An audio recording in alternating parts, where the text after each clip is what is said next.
Hello and welcome to our weekly Spotlight segment. It's now my honor and pleasure to introduce Joe Hamilton, the outgoing District Governor of Rotary District 5170, which is our area in Santa Clara County and a bit beyond.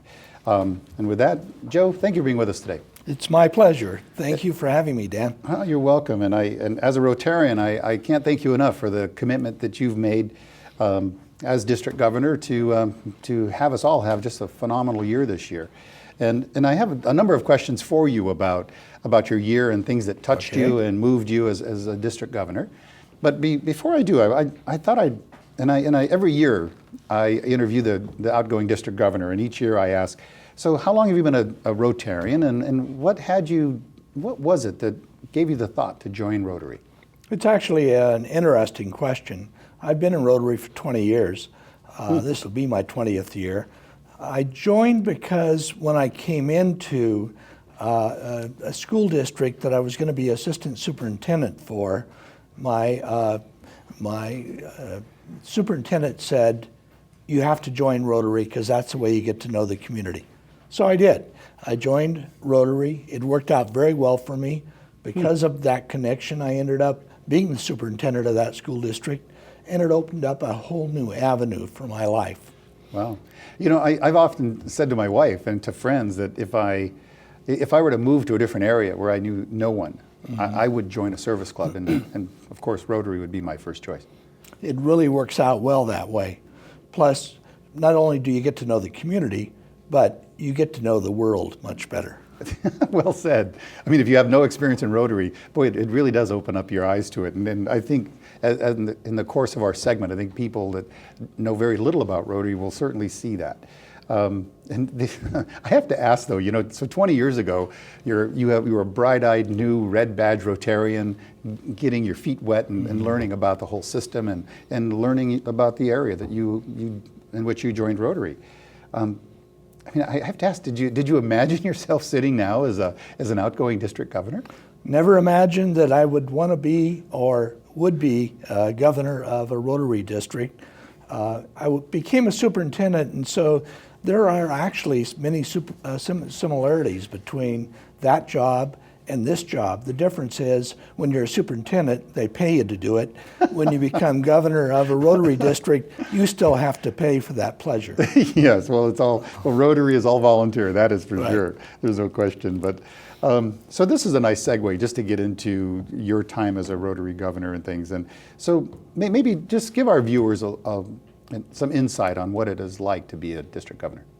Well, it's very time-consuming, but very exciting. You visit every club in the district, and there's 53 clubs in our district that range from Oakland down to Watsonville, Palo Alto down to Hollister. And so you get to really learn what's happening in local communities and how Rotary is making an impact in each one of those communities. Well, and it's interesting for you to see each club's individual focus, because every club, this is one of the things that's beautiful about Rotary, everything operates on the club level. Right. It's not a top-down organization. That's exactly right. Yeah, that's one of the things I love about it. So with that, I mean, for the benefit again of viewers who know very little about Rotary, how does Rotary get things accomplished? Well, Rotary is really an organization of humanitarians of all sorts of people, every ethnicity, every vocational group you can imagine, all genders, all types of people that join together to give back to their communities. And when I say give back to their communities, that's in every community around the world. And Rotary gets things accomplished by Rotary clubs in their own communities doing projects, but also working with Rotary clubs in different parts of the world to accomplish things that make the world a better place. Yeah, and it really is remarkable. The web of Rotary it reaches globally, and we had an international project years ago where it was down in Chile, and the Rotary clubs down there assisted us and helped us implement things from our club in Los Gatos, and it was just an amazing connection of international cooperation. Yeah, one of the things I loved about Rotary is it opened up an avenue for me to really make a difference in the world in a way that I couldn't do in any other part of my life. Yeah, exactly, exactly. Even if it's a small thing, maybe you write a check, or maybe you get on a plane and go somewhere and actually have firsthand knowledge of something. And So believe me, I've done both. yeah, so I want to ask you about some of the things that were maybe in this past year. We have some photos that you brought, and let's run those, and it'll show some of the things that were accomplished during your year, or even some things that just touched you during your career as a Rotarian. So let's look at some of those. Okay, and the first photo that you see there has to do with a project that my wife came up with. When my wife and I talked about me being governor and her going to visit clubs with me, she said, "I'll do it, but only if I have a project that is my project." And this was her project. She collected, through Rotarians making donations, 3,750 receiving blankets that were then distributed in each community around the district in the name of the clubs. Wonderful. Oh, that's a beautiful thing. And this Another project is one that really came out of your club, Los Gatos Morning, Right. and that's called Lighting for Literacy.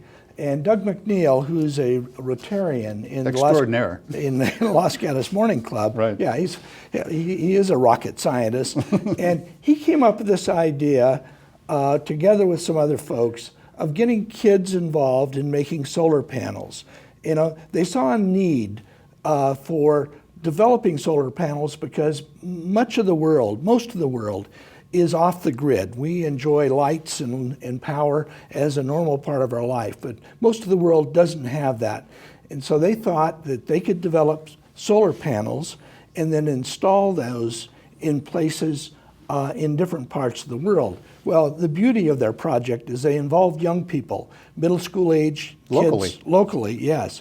And then also the Rotarians. They put the solar panels together, they built them themselves, and then they made arrangements to go to places in the world where they could install them. And it really works. It makes a major difference in the lives of those homes where the solar panels are installed because it provides light when they didn't have light before in the It is like magic to them. I mean, not that they've never seen light, but to have that availability and not live sun up to sundown. Right. And it's called Lighting for Literacy because the kids in these communities oftentimes are working in the fields, can't study in the daytime. It opens up the ability for them to study for school at nighttime. Yeah, just a remarkable program. And the next photo? This is a photo from Djibouti, Africa. You may not know where Djibouti is. Djibouti is just north of Somalia on the Horn of Africa. And together with Rotarians in this area, Sunnyvale and Cupertino, they funded some medical equipment that the only hospital that serves the common people in the entire country of Djibouti that didn't have this equipment could have it provided to them. Remarkable. And this is also from Africa, and this is from earlier this year, where a project was put together to provide, to help with literacy in a country called Burkina Faso in French West Africa. And this is in cooperation with Santa Clara University, where Santa Clara University students go over there and they help kids to create books, small books, describing their own culture. So it accomplishes two things. One is it develops literacy, and then secondly, it causes them to record the history of their region in their tribes. Yeah, for just historic reasons. That's wonderful. This is Jessica and me. Jessica is a young girl in Guatemala whose mother discovered that there was a project going on in Antigua, Guatemala. She brought Jessica into this project. When I first met her, her whole face was opened up and her teeth jutted out in grotesque ways. She had cleft palate, cleft lip, and through a Rotary project down there, she was made whole and can live a normal life now. I mean, it's just a beautiful thing to change lives like that. Just beautiful. And then this is me providing polio drops. Rotary's top priority in the world is to eradicate polio. Polio savaged this country with hundreds of thousands of cases a year when I was young, and now it's down to 41 cases in the entire world. And Rotary is dedicated to eliminating polio through fundraising and through efforts for Rotarians to go to these countries and help to provide the polio vaccine to young children. And to continue to do that to ensure that these things are not propagated, because it's a plane flight away and these outbreaks can happen once Right. again. And that would be a tragedy. So we have a few minutes left. There's a few questions left I still want to ask. So, Rotary clubs, as I mentioned earlier in our conversation, Rotary clubs are really who are controlling these things. And it's from the grassroots efforts of these Rotary clubs that make all the things that our viewers just witnessed on screen, or these photos they've seen. It's the horsepower behind all of this activity. So what are some of the ways that clubs do fundraisers and so forth? Well, I'm assuming that's how they do it. There's yes? two basic ways that these things occur. One is through donations to the Rotary Foundation. And the donations to the Rotary Foundation fund a world fund where Rotary matches everything a local Rotary club can raise to help make these international projects go.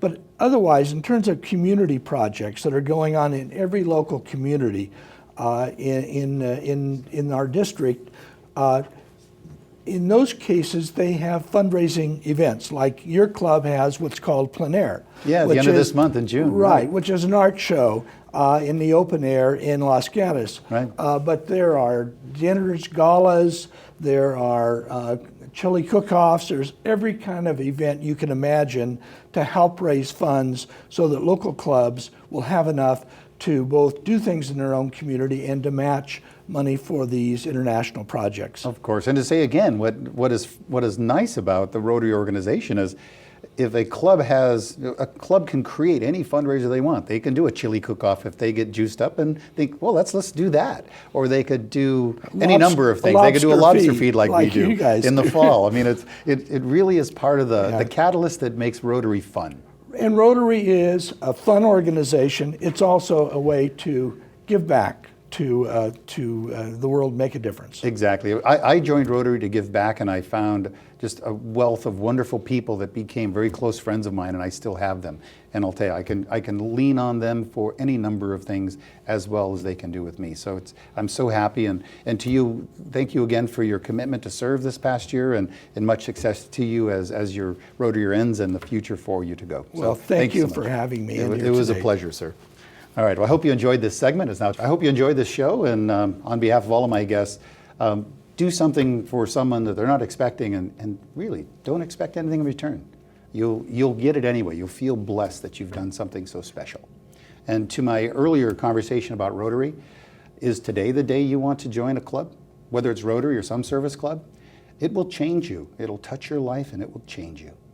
So I invite you to seek that out. Find a club that you engage with, and your life will feel fulfilled. So with that, have a wonderful week. We'll see you next week. Thanks so much. Bye-bye.